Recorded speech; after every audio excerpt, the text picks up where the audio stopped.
चढ़ाई छौरा प्यार के पहाड़ा। अच्छा ले दे के मजा नहीं मिलो मी दोबारा। अरे मिलम गे चल झूठा सती सवितरी छोड़ी बोलो ही अनेर गे तोहर तो गलिया छुअले हो तो लइका ढेर गे बुझली। हल्का में ना लेना मैं बाहर घर की बेटी है समझा। सूरज उगने से पहले जैसे लाली देती है तो छौड़ी पटाने से पहले तो गाली देती है। माल पटाने से पहले तो गाली देती है। देगी ही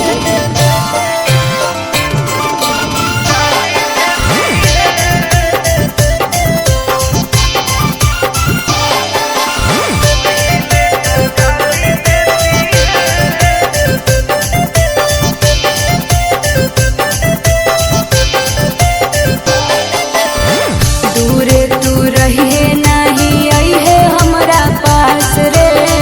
जिंदगी तू नाश कर ली आनंद प्रकाश रे। विश्वास कले ना कर ओई बहु अपना पावर में तो घट जैतौ घाटाना।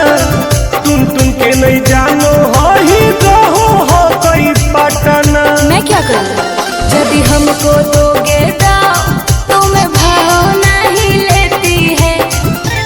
अरे बात में चटेला लाली देती है। छौड़ी पटाने से पहले तो गाली देती है। माल पटाने से पहले तो गाली देती है। लड़कियां ऐसे ही पहले गाली देती है। अच्छा।